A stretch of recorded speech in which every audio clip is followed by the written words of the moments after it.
Monsieur Alexis Tamboué-Mwamba, bonjour. Bonjour Christian. Merci d'avoir accepté de répondre à notre question. Alors, à notre interview, la grosse question. Il y a une dizaine de jours, Vital Kamerhe, le directeur de cabinet du président, a annoncé que vous alliez prendre des mesures pour que Jeune Diomi Ndongala soit libéré. Aujourd'hui, il ne l'est toujours pas. Pourquoi ne pas avoir accédé à l'annonce de la présidence de la République? Bon, je ne sais pas si Monsieur Diomi Ndongala est une priorité dans les questions de justice. Hein. Monsieur Diomi Ndongala n'est rien d'autre qu'un délinquant, un prédateur sexuel. Il m'a été demandé de lui accorder une libération conditionnelle. Je suis en train de finaliser l'arrêté. Il aura la libération conditionnelle avec d'autres qui sont dans la même situation que lui. Il est exclu qu'il sorte lui tout seul, alors qu'il y a l'égalité des citoyens devant la loi. On va les libérer avec des conditions très strictes. Dans le cas de M. Diomi, il ne pourra pas quitter Kinshasa, il ne pourra pas se trouver à l'aéroport d'Njili, il ne pourra pas aller dans un beach. Il devra pointer au parquet général de la Gombe tous les lundis ou tous les vendredis. Et il ne pourra pas se trouver à 500 mètres d'une école de jeunes filles. Ce sera les conditions. Puisque le président aurait pu les gracier, il ne l'a pas fait. Bon, je vais accorder la libération conditionnelle à sa demande, mais ces conditions seront tout à fait strictes. Mais il ne sera pas le seul à être libéré, à être soumis à ce régime. Pourquoi le président de la République ne l'a pas gracié? Bon, ça, ce qu'il a examiné son dossier. Il a examiné son dossier parce que, disons, le président de la République allait pouvoir dégracier toutes les personnes qui sont définitivement condamnées. Monsieur Diomi est définitivement condamné. Le président, s'il avait voulu, c'est son pouvoir régalien, il pouvait le gracier. Mais comme on m'a renvoyé le dossier à mon niveau pour étudier une libération conditionnelle, je vais le faire, mais à ces conditions très strictes. Il ne peut pas quitter Kinshasa, il ne peut pas être à l'aéroport, il ne peut pas être au beach, il doit pointer chaque semaine au parquet général de la Gombe et il ne peut pas se trouver à moins de 500 mètres d'un lycée de jeunes filles. Monsieur le ministre, pourquoi toutes ces conditions pour le cas Diomi? Parce que c'est un prédateur sexuel, c'est tout, c'est un délinquant. Il n'a pas été condamné parce que c'est un homme politique. C'est un homme politique, certes, mais qui a commis des crimes de droit commun. Il a été condamné pour des faits de droit commun. Il n'y a pas de raison de les traiter d'une manière différente par rapport à tous les autres. Donc, à partir du moment, quand on reçoit une libération conditionnelle, il y a des conditions précises. Et je vais voir d'autres qui ont été condamnés à la même peine, dans les mêmes conditions, pour pouvoir les libérer dans les mêmes conditions que M. Diomi et qui seront soumis au même principe. Il y a le principe de l'égalité des citoyens devant la loi.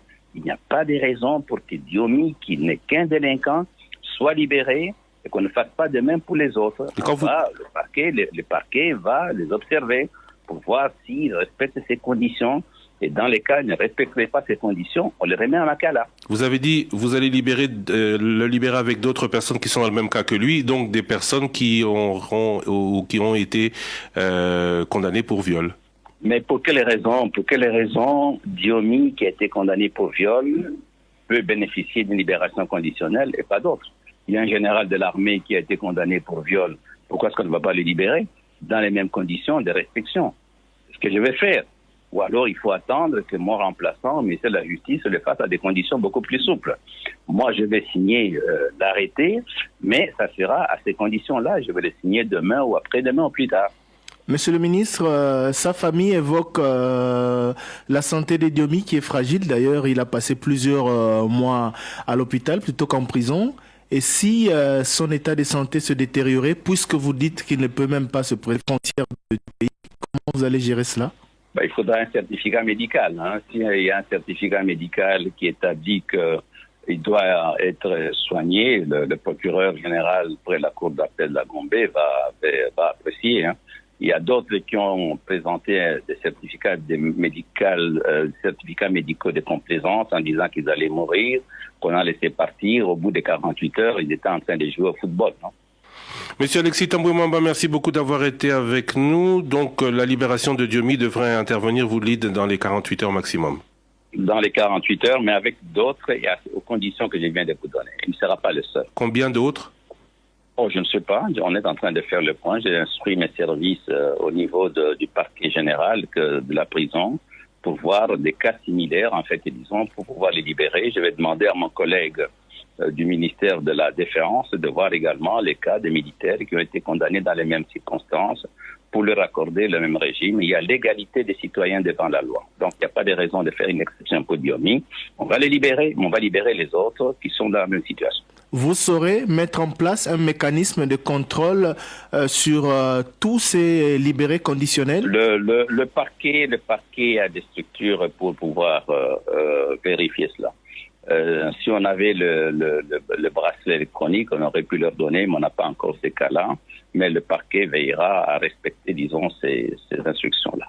Monsieur Alexis Tamboué Mwamba, je vous remercie. Merci, Christian. Primature.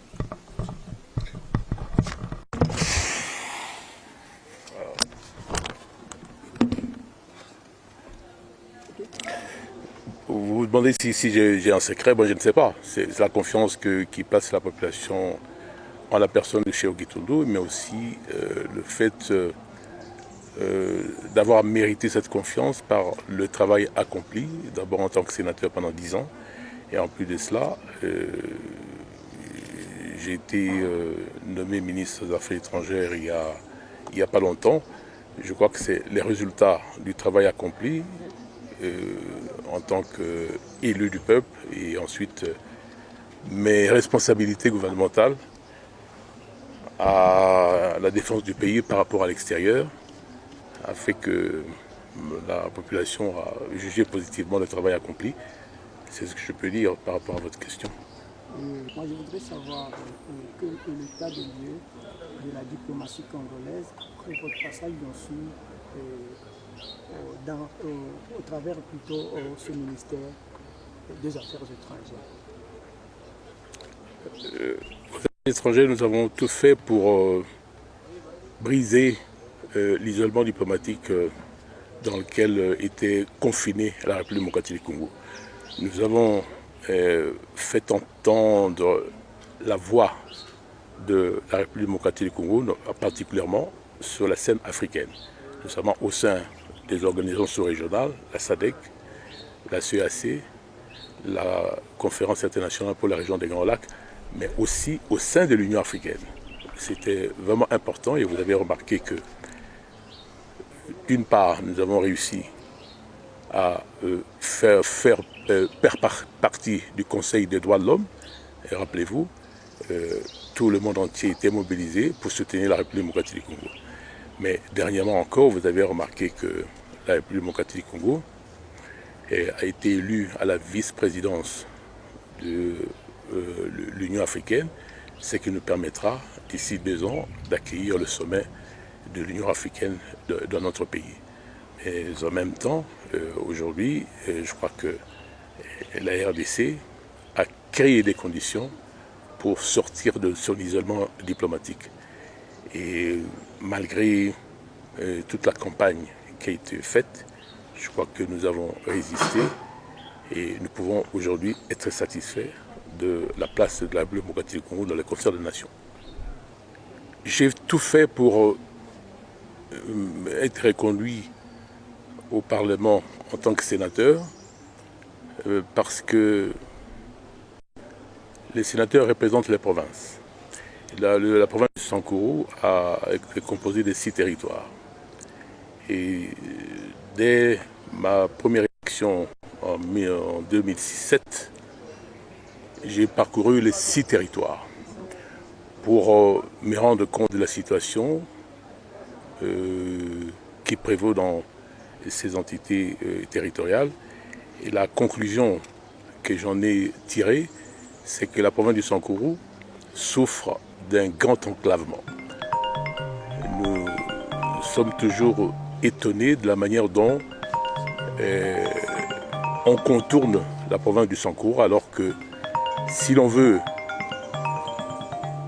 désenclaver la République démocratique du Congo, il faut commencer par désenclaver le pays à travers le centre. Et la province du Sankuru est au centre de la République démocratique du Congo. C'est pour ça que j'ai toujours rappelé que si l'on désenclave la province du Sankuru, on contribuerait efficacement à désenclaver la République démocratique du Congo. C'est pour cette raison que j'ai tout fait pour mener des actions qui puissent relier les 6 territoires du Sankuru entre eux, mais en même temps relier la province du Sankuru avec les provinces voisines. Et j'ai travaillé pour la construction des infrastructures, notamment les infrastructures routières. C'est pour cette raison que j'ai milité pour la réhabilitation de la route entre Mbujimayi et le chef-lieu de la province, donc le Sambou. Et le Sambou aussi était très enclavé et j'ai tout fait pour, avec la coopération technique belge à l'époque, construire le bac sur la rivière Sankuru. C'est comme ça que le chef-lieu a été désenclavé. Ensuite, j'ai milité pour la réhabilitation de la route entre le Sambou et le territoire de Lubefou. Et là, il se posait un problème, c'est la rivière Lojou était dépourvue d'un ouvrage de franchissement. Et là, nous avons posé le pont qui aujourd'hui relie le territoire de Lubefou avec le chef-lieu de la province du Sankuru. Simplement, par la suite, il n'y a pas eu un grand travail de maintenance. Et aujourd'hui, on se retrouve à la case départ, c'est-à-dire qu'aujourd'hui, la route entre le chef-lieu de la province du Sankuru et la province du Kasai oriental n'est plus praticable. Ce qui nécessite aujourd'hui un grand travail de lobbying pour voir cette route rétablie. Peut-être voilà. Pour enrichir cette question, pour le problème de chemin de fer,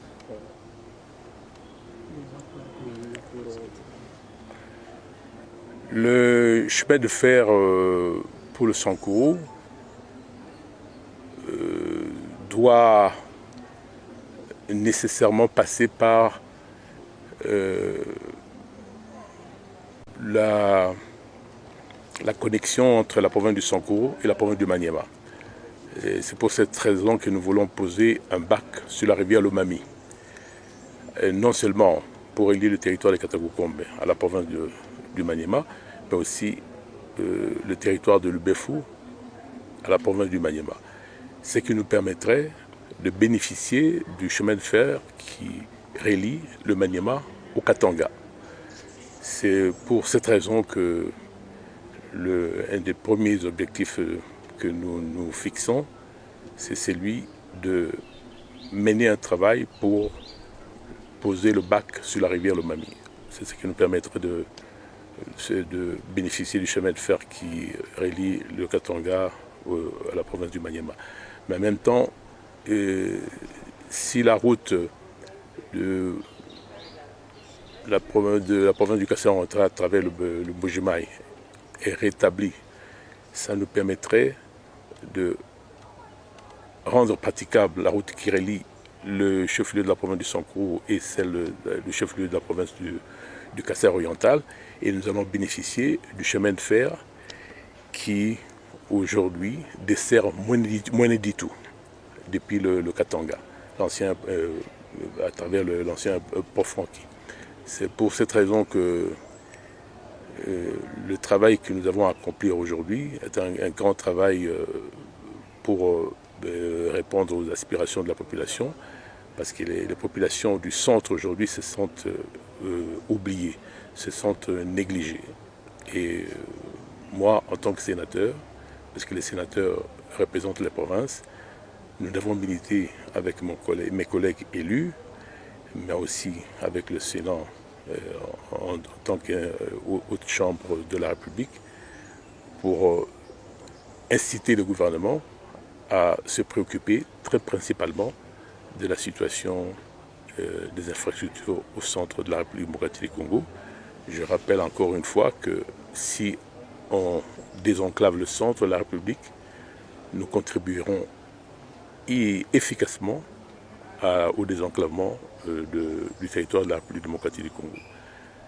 Donc aujourd'hui, c'est vraiment la préoccupation principale pour la province de Sankuru, la réhabilitation des infrastructures, qui passe par la construction des bacs et la construction des ponts, ce que nous appelons des ouvrages de franchissement. ces ouvrages de franchissement peuvent permettre de résoudre d'autres problèmes, notamment l'autosuffisance alimentaire, parce qu'aujourd'hui, les populations sont découragées de se livrer à l'agriculture parce qu'il n'y a pas la possibilité d'évacuer les produits agricoles. C'est pour cette raison que nous allons vraiment faire en sorte que le prochain gouvernement travaille pour la réhabilitation des infrastructures, parce que c'est la condition des solutions aux autres problèmes connexes. Et donc nous devons être le porte-parole des provinces au sein de l'institution sénatoriale. C'est pour cette raison que moi, je me donne en tout cas comme objectif de militer très particulièrement pour la réhabilitation des infrastructures. Parce qu'aujourd'hui, et surtout la province qui est la mienne aujourd'hui, est particulièrement enclavée, et nous allons militer pour le désenclavement de la province du Sankourou. Et désenclaver la province du Sankourou permet de relier le Sankourou à la province orientale, à l'ancienne province orientale, le Kassai oriental et en même temps la province de l'ancien Équateur, ce qui contribuerait efficacement, comme je l'ai dit tout à l'heure, à la réhabilitation du territoire de la République démocratique du Congo. Parce que les infrastructures sont la condition de autres solutions aux grands problèmes, aux grandes contraintes auxquelles les populations sont concernées. C'est pour ça que je serai très actif actuellement au Sénat pour la question infrastructurelle. Monsieur le sénateur, nous vous remercions.